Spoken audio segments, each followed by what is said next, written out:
et merveilleux.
Dear Thai, dear respected Thai, dear community present here this morning in Lower Hamlet, and dear community around the world watching live stream.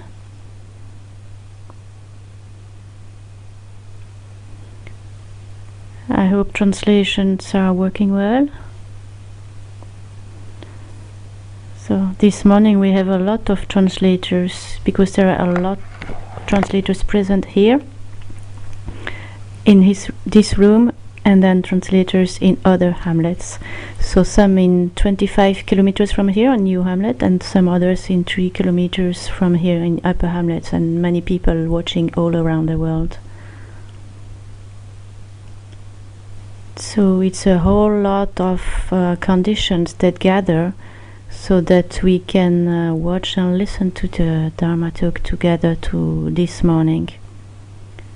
So, good morning, dear community. Today is November the 8th, 2020,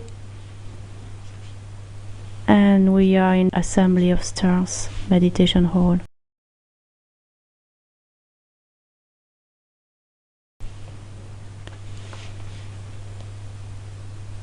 And this morning a young sister just offered on my bed table this wonderful present, wonderful flower, or what can we call it? This fruit, this manifestation of autumn, this extraordinary manifestation.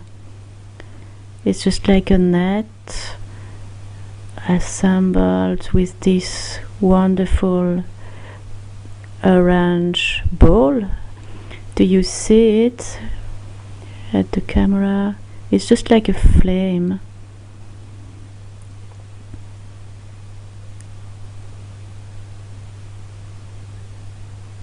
I don't know whether when you were a child or even as an adult you have already played with a kaleidoscope. When you look in a kaleidoscope, you just turn it, and a very slight movement of the hand is enough so that a flower can manifest, and then another movement and another flower is manifesting in a different way.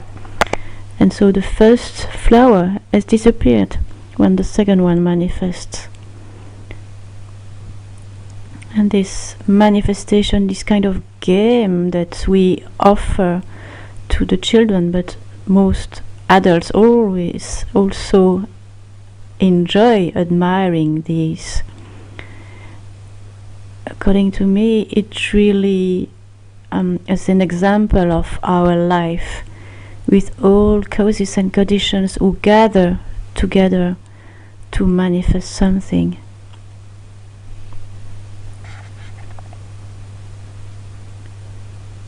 So I would like to introduce my Dharma talk this morning, talking about my own weather, inner weather. I just can confess that these last days my spirit is full of many things, and it really triggers me to go back to the practice again and again.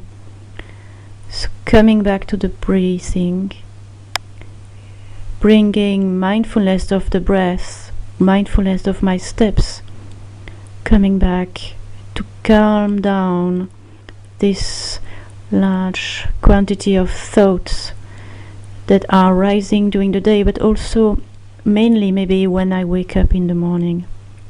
Usually my spirit is quite calm when I wake up, but recently I've been observing it's not, and it really reminds me of going back to the practice. Depuis des années, je m'entraîne. Donc, grâce à cela, je peux revenir. Et j'ai des moyens qui m'aident à revenir, respirer, à calmer, à poser, à m'arrêter. Donc, je voulais vous parler un tout petit peu de ma pratique du matin. With you how I practice in the mornings.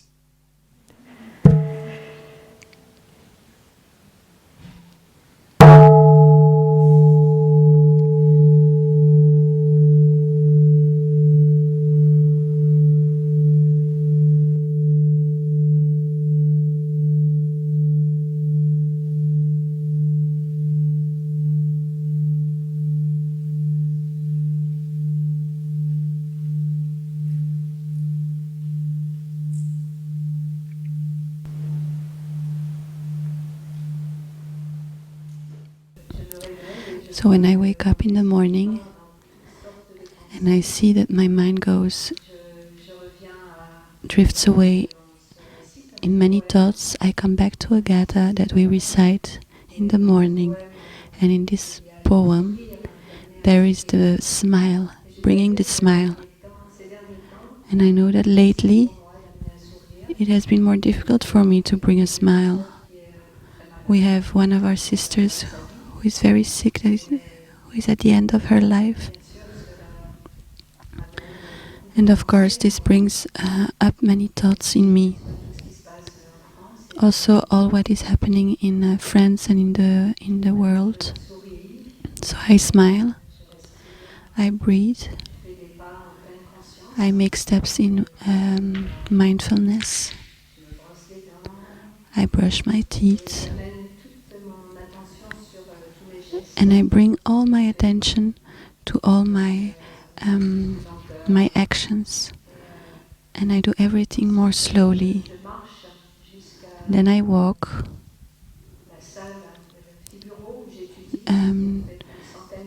to my study place, which is at a few meters from my room. I sit there and I light a candle. On my desk I have different things. I have a picture of Thai,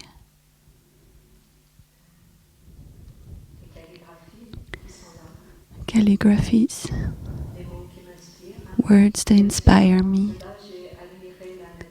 Of course, before this, I love to admire nature, to look at the sky. A few days ago, the moon in the sky was surrounded by a beautiful halo of light, like the calligraphies, the circle, which represents emptiness, in which everything is possible.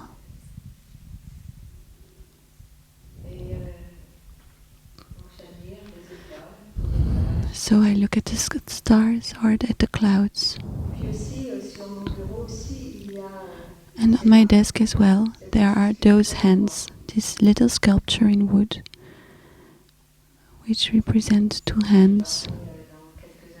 I will talk about it in a few moments and tell you what those hands represent for me. I also have a few sentences written down,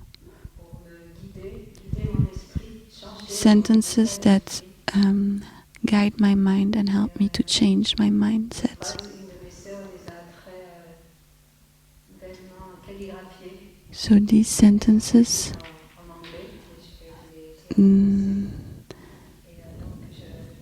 I will read them to you. So I stop while reading those sentences and I let the words enter my mind. May I offer my care, my attention and my presence without conditions, unconditionally, knowing that I can be guided by gratitude,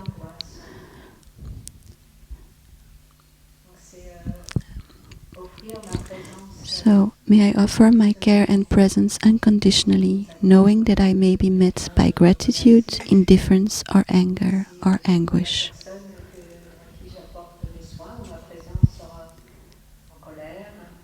So this is what I read, knowing that the person that I meet can have different mental formations. Second sentence is, may I offer love, knowing that I cannot control the course of life, suffering or death. Can I offer love 100%? Of course, I can recognize in myself the desire to control and to control that there is no suffering. To want to control that the people I love don't die, but we cannot control the course of life.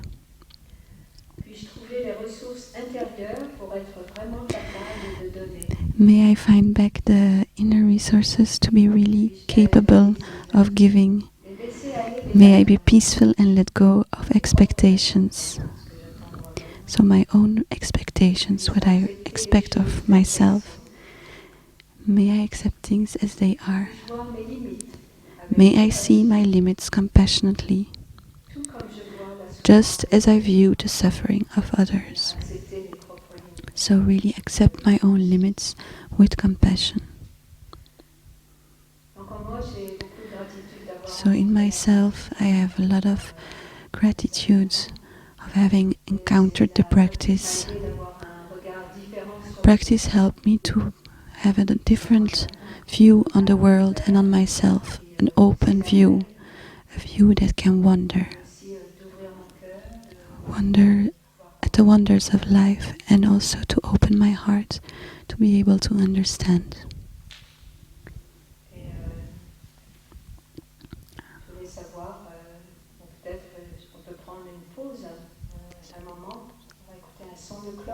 So we will listen to a sound of the bell, take a pause, and during this sound of the bell to come back to ourselves and try to feel how do we feel this morning. Do I feel anxious or stressed, or do I feel well, at ease? So to take a few moments.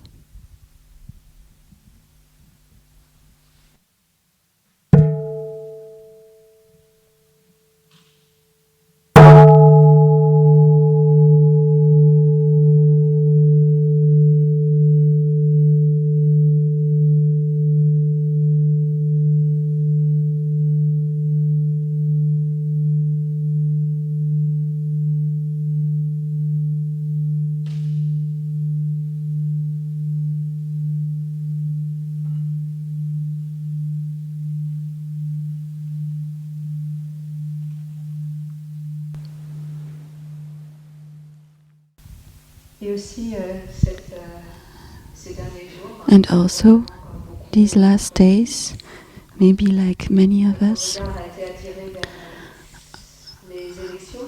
we have been looking maybe and hearing about the elections in the United States. I followed a little bit the results.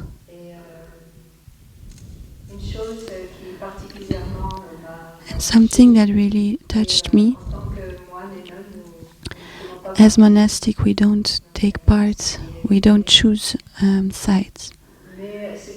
But something that really touched me was the number of people that went to vote, that really each of them, each of us can contribute or contributes to what is happening in the world. So there have been many people who went to vote. I think it's the first time that as many people went to vote in the United States. And the other thing that really touched me was that the vice president, a woman, it is a woman, and a non-white woman, so a woman of Jamaican and Indian descendants.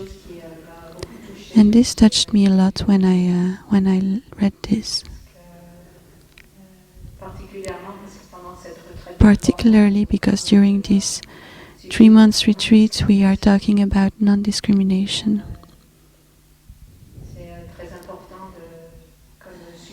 And it's a very important topic, the wisdom of non-discrimination and the wisdom of non-self.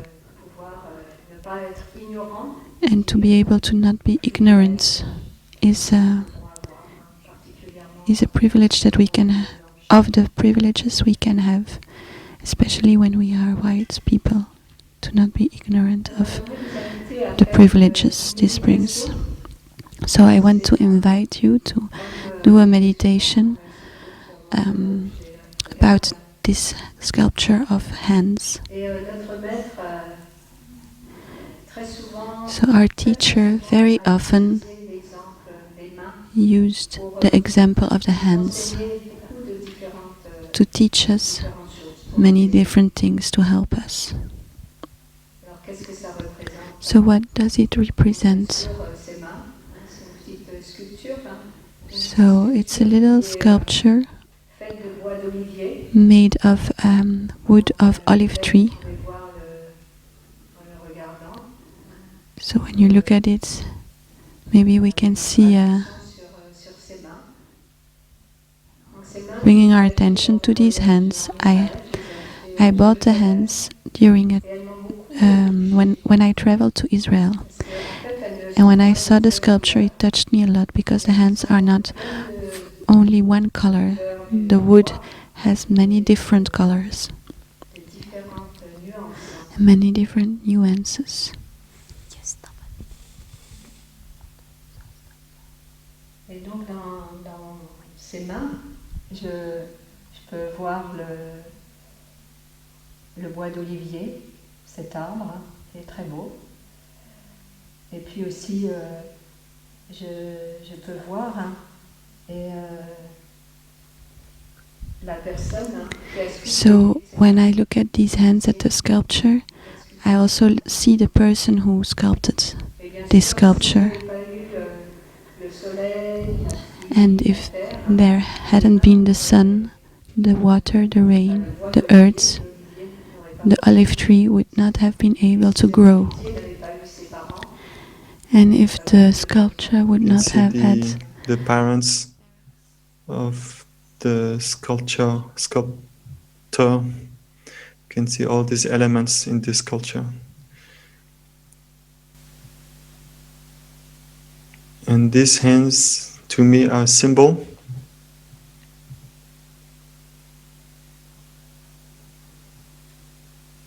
of unity, of a coming together. Prendre vos mains et les regarder, regardez vos mains. Look at dans vos mains, on a deux mains. What do you see in your two hands?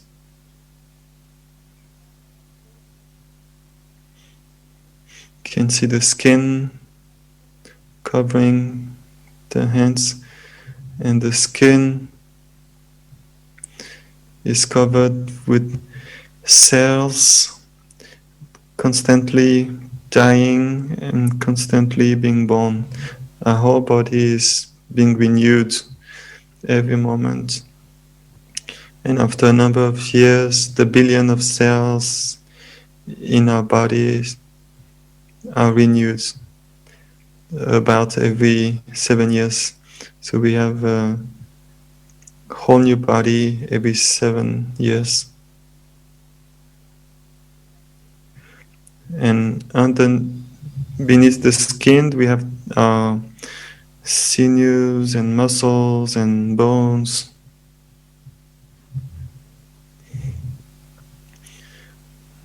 We can join our palms.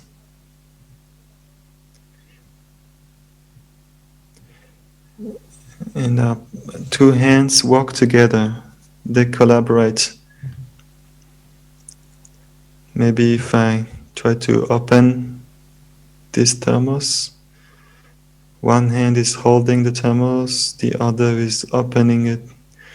Our two hands like to walk together. And if we put one on top of the other, you see how they don't superpose exactly, because one thumb is on one side and the other on the other. They're not exactly the same, but they still work together. We've learned how to use our two hands. So from the time we were a toddler, we learned to use our little hands, and then as we grow up, we learn how to write, or we learn how to play a music instrument, or like our sister, where she learned how to invite the bell to sound. So our two hands, they might play different roles, but complementary roles. And our teacher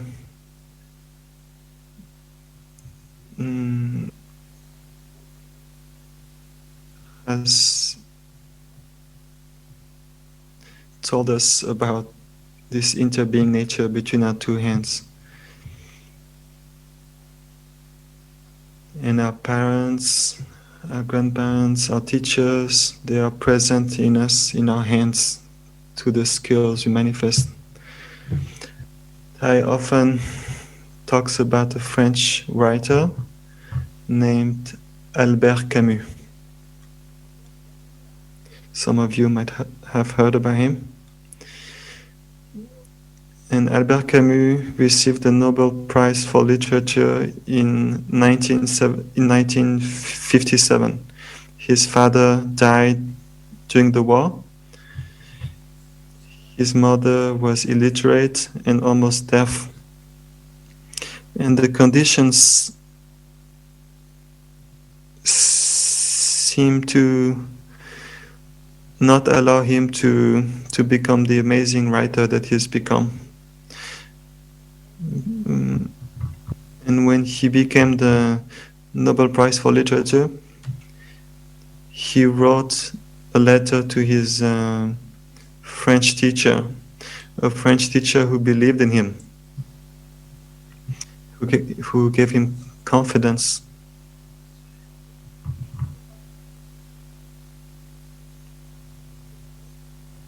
The confidence he needed to flourish as a writer. And so I'd like to read this letter.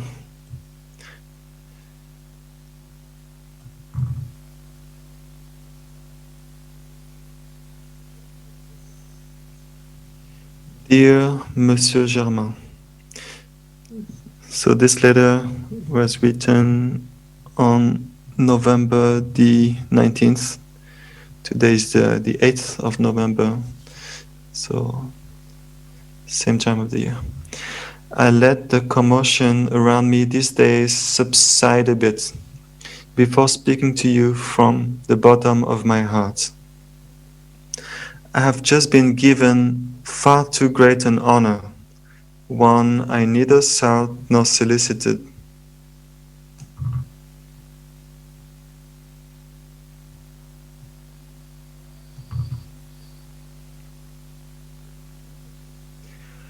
I have just been given far too great an honor, one I neither sought nor solicited.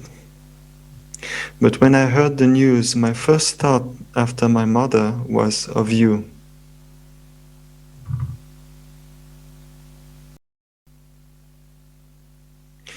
But when I heard the news, my first thought after my mother was of you. Without you, without the affectionate hand you extended to the small, poor child that I was,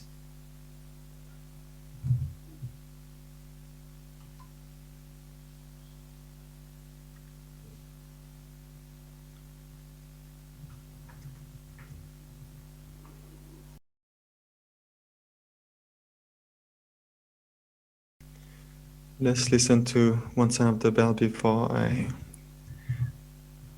resume the reading.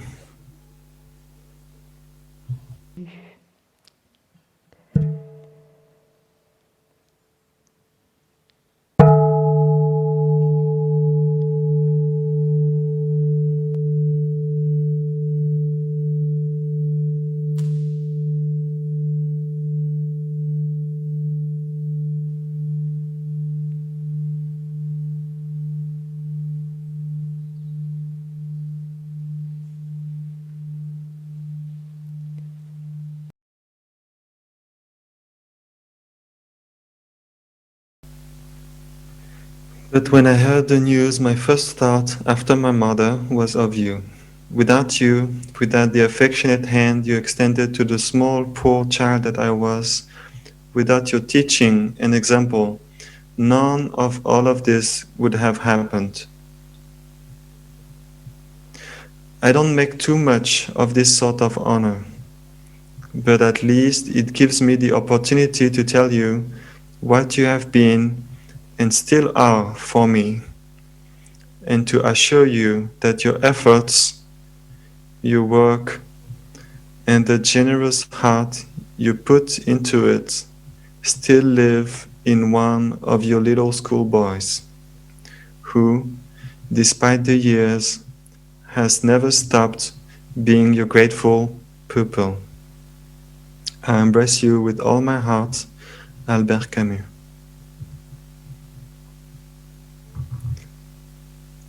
So, in our lives, in my life,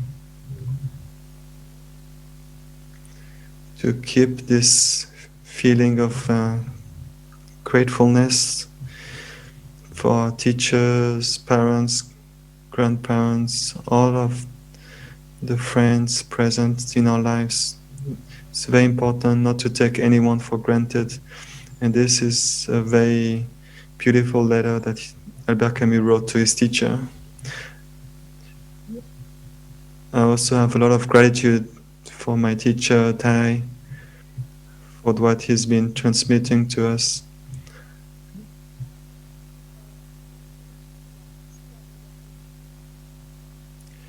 I taught us to look at our hand and to see the hand of our mother in our hand, or the hand of our father, or the hand of our caretaker. And to recognize that in every cell of our hand, our mother is present. I've lost my mother, and when I heard this teaching on the hand of our mother present in our own hand, and when we were sick as children, and our mother put her hand on our forehead, we felt very calm.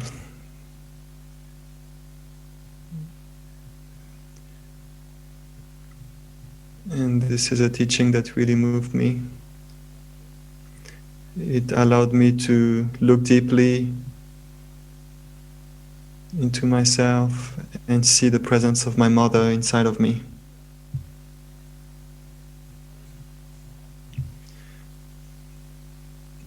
And not only the genes of our parents and ancestors are present in us, but it's also all the things they have taught us. It's their hopes and aspirations.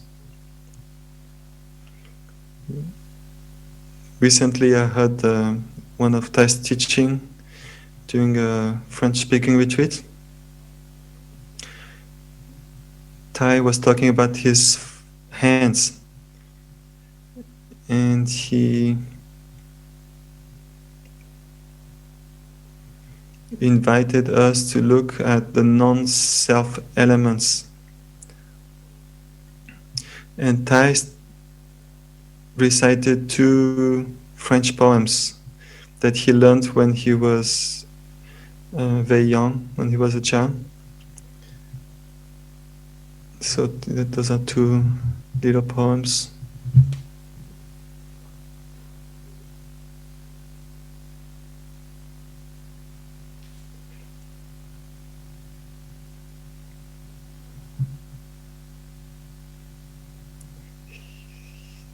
Here is my hand.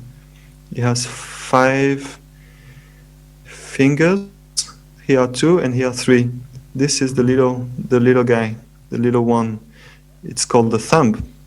And this is the index finger that points the way. It's the second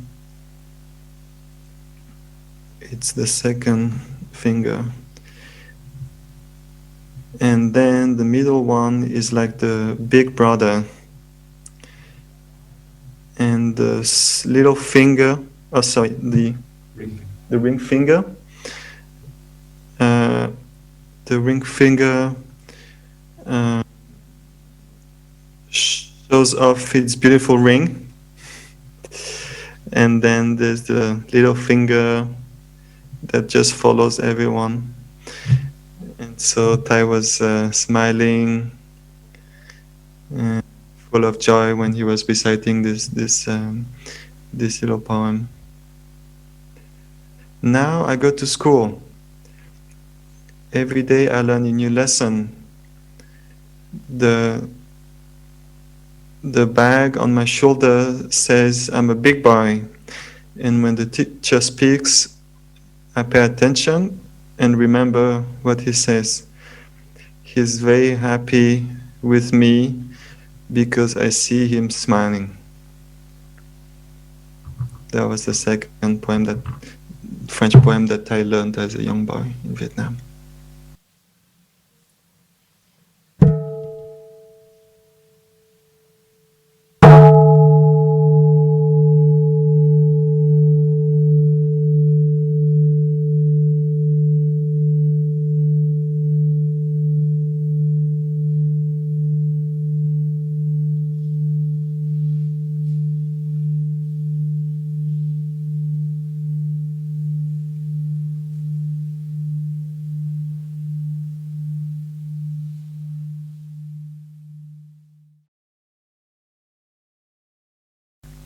So coming back to the contemplation on our hands, we see that in our hands, so we have the right hand and our left hand, but there's no jealousy, no competition between them. Some of us are right-handed, some of us are left-handed. We might like to write calligraphy, like my roommate. She's very talented. She writes beautiful calligraphies with her right hand. And our hands may play different roles. But as Tai says, there is no jealousy, no competition between our 2 hands, because they know they belong to one body. When I was young, I always had the feeling that in my body there's a whole universe. And our body contains the whole cosmos, so it's a microcosmos in the larger cosmos.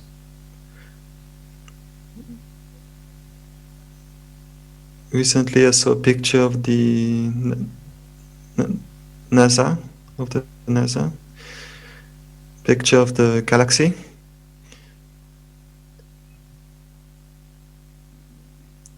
But our galaxy was a very tiny dot lost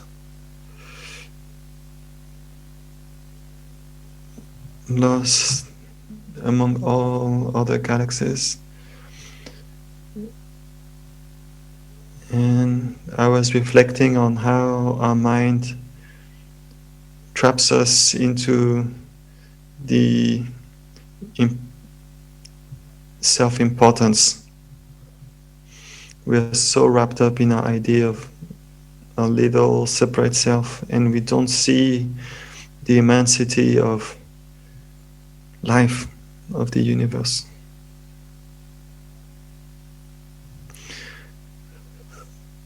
In my practice, one thing that moves me deeply is this notion of interbeing, interdependency, interconnections. Between us, there's no real separation. My happiness is your happiness, my suffering is your suffering.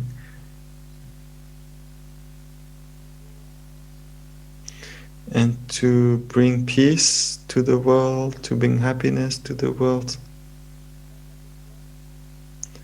every action we do, every word we speak, every thought we have,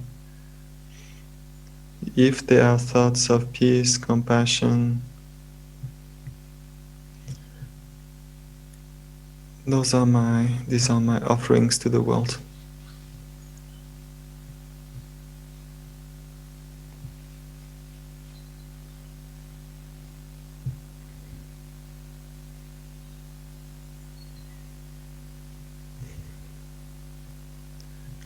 Let's listen to one sound of the bell.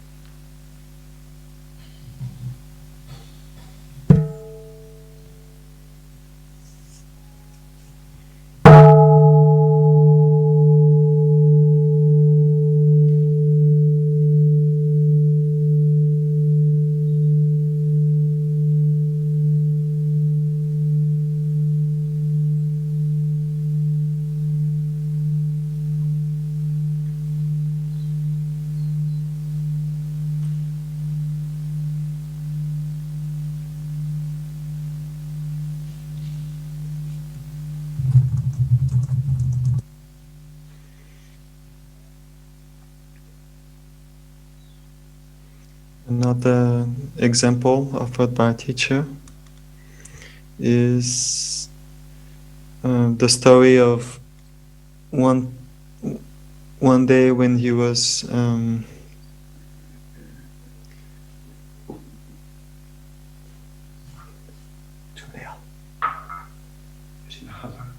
using a hammer, and he accidentally hit his finger with the hammer.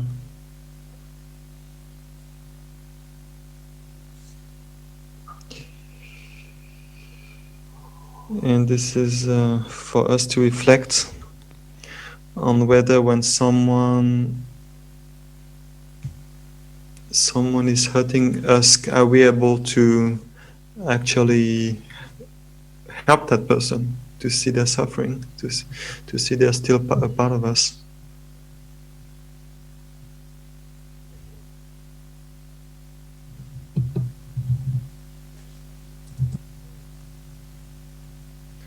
So as I was saying at the beginning of the talk, one of our sisters is very sick.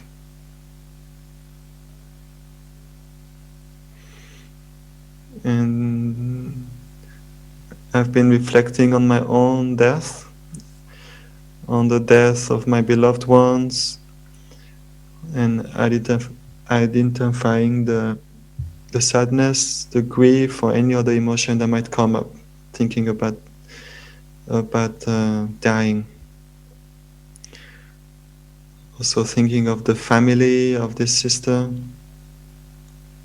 So how can we help in these moments? One thing that helps me a lot is to cultivate the seed of joy and to try to maintain some peace, some stability, some space, so as to be able to offer it to my sister, so that when I see her, or when I meet with the doctors or her family, so throughout the day I try to nourish my joy, maybe through walking meditation in nature, or enjoying very simple things, such as, for instance, when 2 days ago I was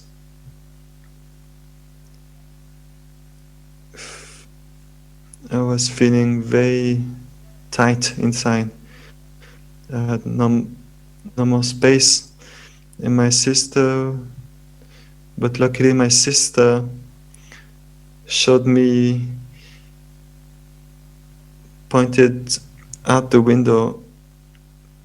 She said, "Look, this little bird that's playing with the water." And so I was looking at this beautiful bird, blackbird with the orange beak, and he was splashing the water, and he looked so fun. And there was another bird on the grass nearby. Usually we can hear this bird tuck tuck tuck. He had a red head, and we just spent a few minutes looking at the bird, and I saw in me an impulse to want to come back to my work or come back to my thoughts, but I pushed myself to stay with that beautiful sight of nature, of the birds playing. I wanted to allow myself to be fully nourished by this sight. And we all have little nourishing, beautiful moments in our daily life. So it's important for us to know how to make use of them, so that we can go through difficult periods in our lives. Our teacher has endured lots of hardships in his life. He's gone through the war. He wrote a poem, another poem on the hands. This poem is called For Warmth, and it goes like this. I hold my face in my two hands. No, I am not crying. I hold my face in my two hands to keep the loneliness warm. Two hands protecting, two hands nourishing, two hands preventing my soul from leaving me in anger. I will read it once more. I hold my face in my two hands. No, I am not crying. I hold my face in my two hands to keep the loneliness warm. Two hands protecting, two hands nourishing, two hands preventing my soul from leaving me in anger. We all have all sorts of emotions coming and going, and of course anger can be a strong and destructive emotion when it's not contained, when it's not cared for. And right now in the world, a lot of things have been happening that may have stirred up anger in us, and that may have watered our seed of discrimination. But it is is this helping? Sometimes we hear we're in a crisis, and in Chinese, Mandarin Chinese, the character for crisis has two parts. One is the danger, and the other is the opportunity. So a crisis is an opportunity within the danger, an opportunity for change. Because for many of us, we want to change our lives on Earth. We want to take better care of Mother Earth. Like the pandemic,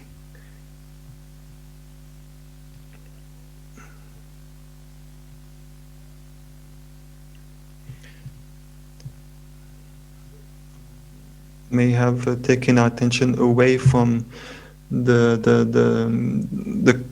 climate crisis situation. And so this global pause, this great pause, is an opportunity to look deeply. So 6 months ago we were in a lockdown, and now we have a new lockdown in France, and we can look back and see what have we learned. Have we been able to change our lifestyles? So it's up to each and every one of us to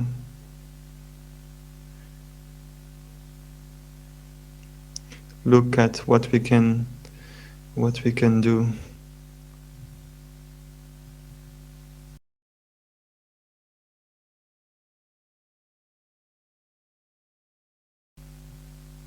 So let's listen to one sound of the bell, breathing in and out mindfully.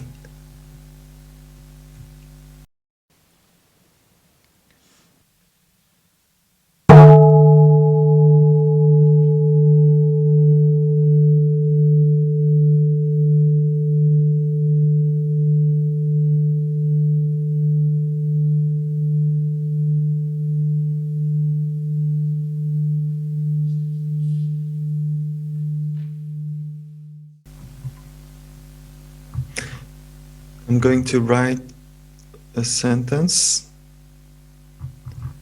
from the Buddha.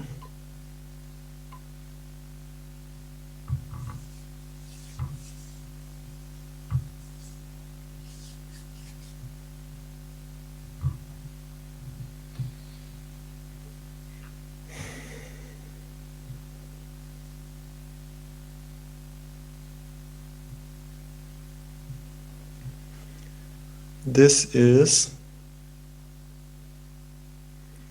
because that is.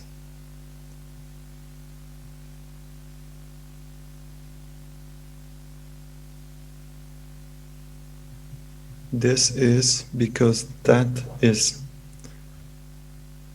This is not.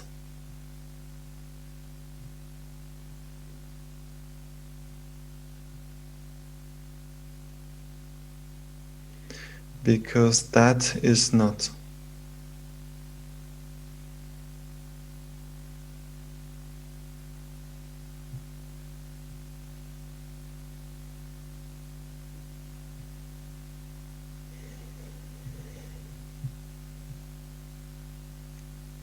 This comes to be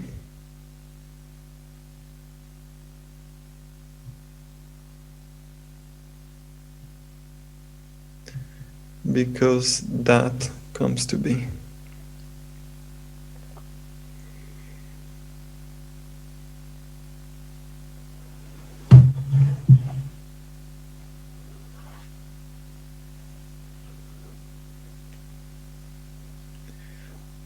This ceases to be, or this stops to be, because that ceases.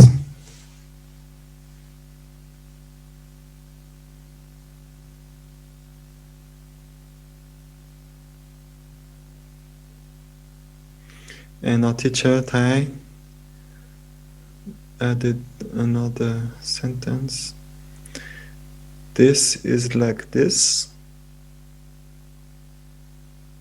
because that is like that.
In this teaching that the Buddha offered us,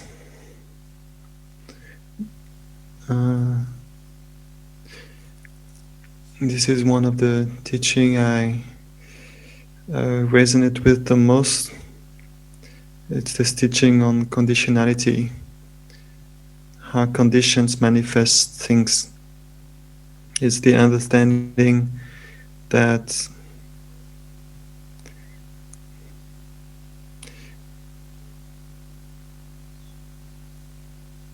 everything, including what we may perceive as insignificant things, everything has an effect. And to know that every day is a new day, every moment is a new moment,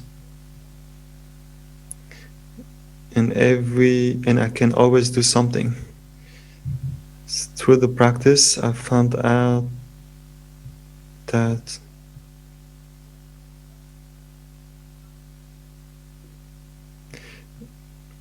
my own attitude, a shift in my attitude can transform the situation. And this brings me a lot of peace and helps me not to fall into despair, because everything changes, everything is impermanent, as we say in Buddhism.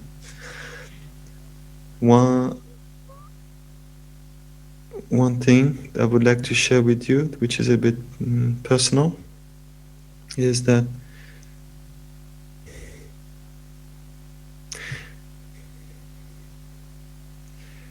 happiness and suffering are always together, never separate. 17 years ago, when I became a novice in 2003, I felt this huge joy becoming a nun. At the same time, my blood sister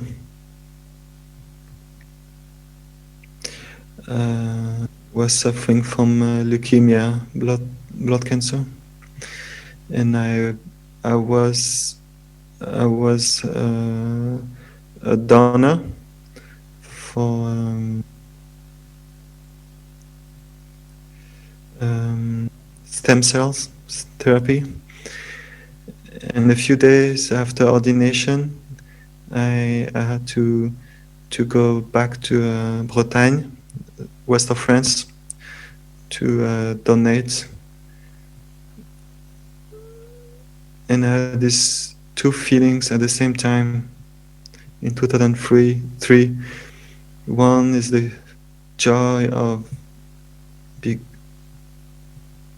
joining the monastic path, and another feeling was the sadness with my blood sisters situation. So I took a few, I took some medication that would stimulate the production of stem cells in me, so that with some special equipment, medical staff could collect these extra stem cells my body was producing to give to my sister, my blood sister. And this second operation allowed her to live for a few more months, so she could enjoy Christmas with our family. And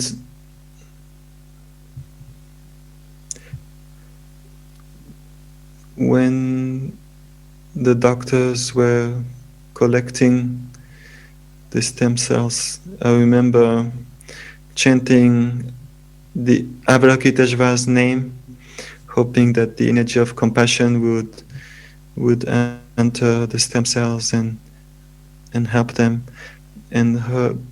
But her death really shook me, because she had another relapse that was fatal. And I had the feeling that I had failed. But looking at through another angle, understanding that every moment is precious, and that she had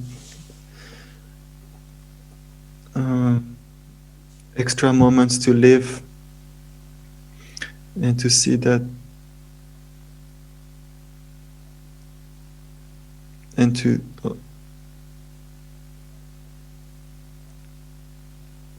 I saw that it was a part of me, physically and energetically, that died with her. And I see how she's also present in me every time I breathe, every time I walk. I also do it for her, for my sister, and my other relatives who've passed away. And this helps me move beyond the little challenges of daily life.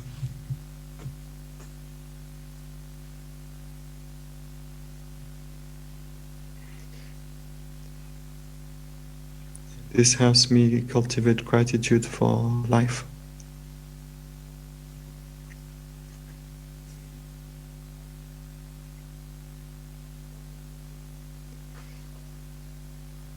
So many cells in our bodies die and are renewed every day. In our teachers' teachings on no birth and no death, we are invited to see how everything manifests through causes and conditions.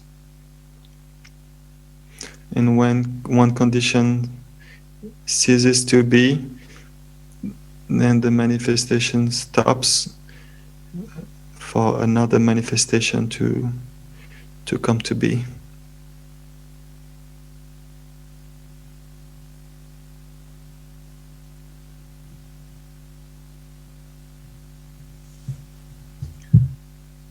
So when we take the time to quiet, not just verbally but also mentally, to cultivate a silent mind, quiet mind, we can see the beautiful network of conditions, which is life itself, and how this network comes to be, how life works to produce things.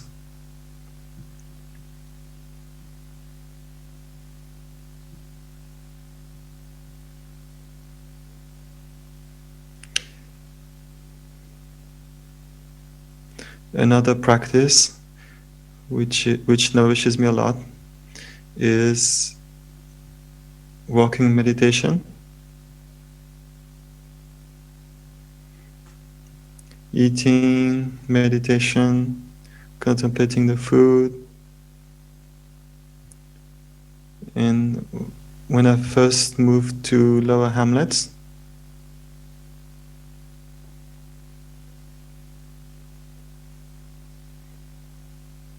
I entered the dining hall and I saw this calligraphy.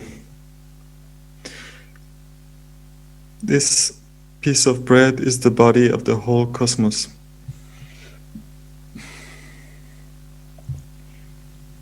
I was very moved by this calligraphy, and I like to sit in front of this calligraphy and to contemplate, so as not to take anything for granted, to see that every piece of bread, every morsel of food is the body of the whole cosmos that is there, entering my body, feeding me, nourishing me, and to give birth to a feeling of gratitude in me. I have a beautiful memory about this with Thai when we were living in Vermont, USA. We used to have a nunnery there called Pine and Crane, and Thai stopped there to rest at the end of the US tour, and so we enjoyed his presence very much. And I often skip dinner. I like to stay light at night. Sometimes I eat, but sometimes I don't. But at that time, I was quite determined not to eat anything at night. And I remember Sister Annabelle was there too. She was there. We were sitting with Thai, and I didn't have any food. Thai smiled to me. He asked, "So you're not eating?" I said, "No, I like to skip dinner." And Thai smiled, and he passed a piece of bread, and I felt a bit obliged. I wasn't really consciously thinking. I just accepted. It's like Thai was handing me the body of the whole cosmos, so I could not refuse. Of course, I bring my own. We always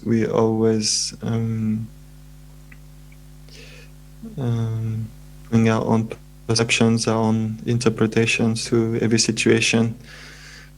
But that's how I saw that moment.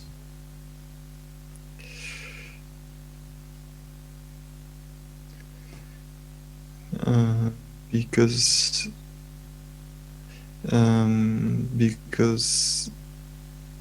I had kept in mind the first time I came to the Lower Hamlet dining hall and I saw that calligraphy on the wall, this piece of bread is the body of the whole cosmos. So many conditions come together for us. One thing I really like doing Just like yesterday, I went on a walk, meditative walk, and I went to a tree and practiced tree hugging meditation. I have a number of tree friends around the hamlet, and I like to hug them. I don't know if I hug them or they hug me. And I just put my forehead on the tree, and then I put my ear on the trunk of the tree to listen. Thanks to the trees, we can be there. We could not live without trees. And now the trees are shedding their leaves, entering autumn, preparing for the winter.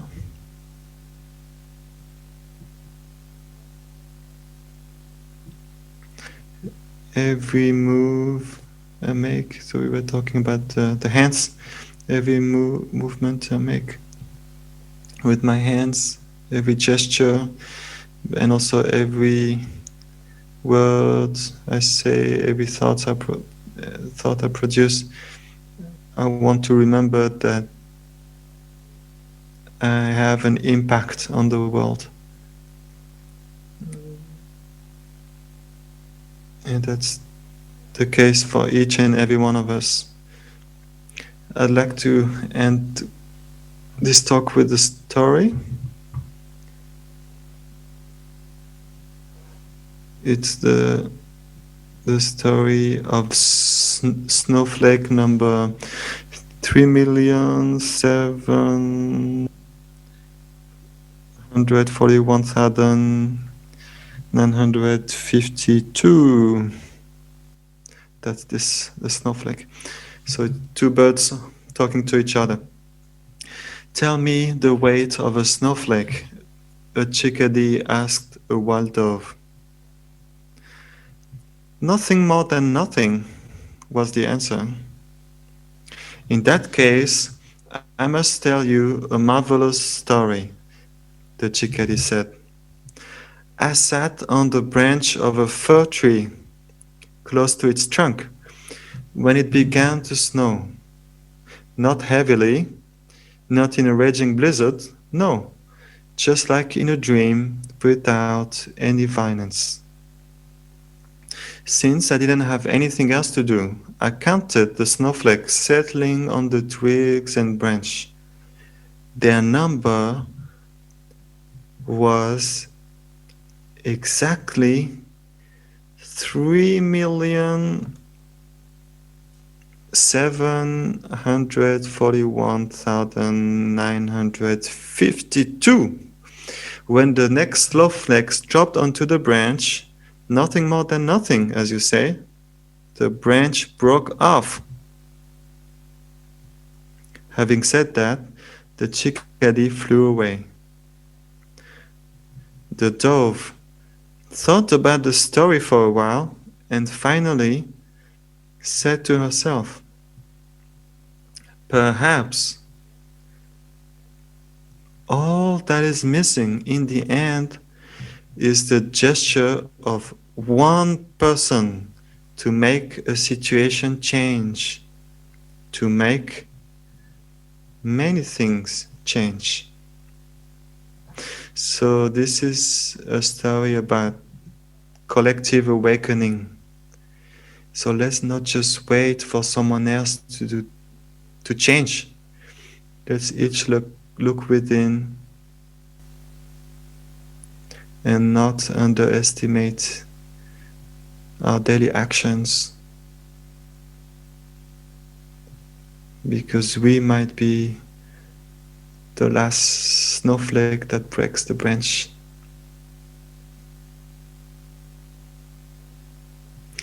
Without understanding, of course, our actions can create a lot of unnecessary suffering.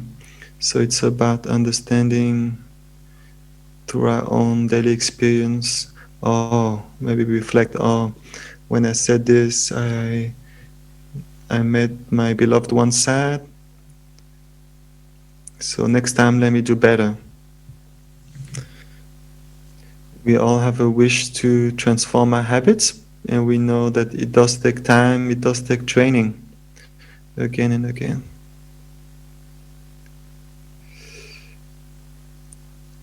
Mindfulness is the energy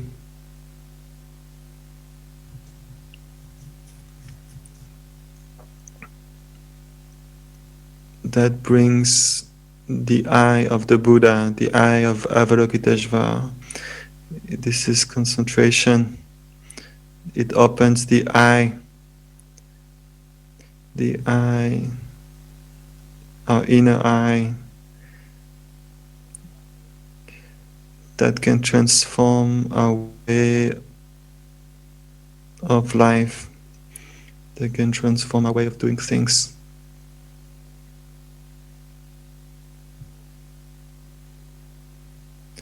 So we can open our inner eye. We can each generate this energy of mindfulness, the energy of concentration, the energy of insight in every moment of our daily life.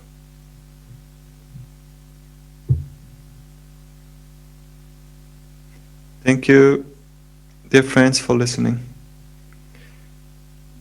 Wishing you a beautiful day.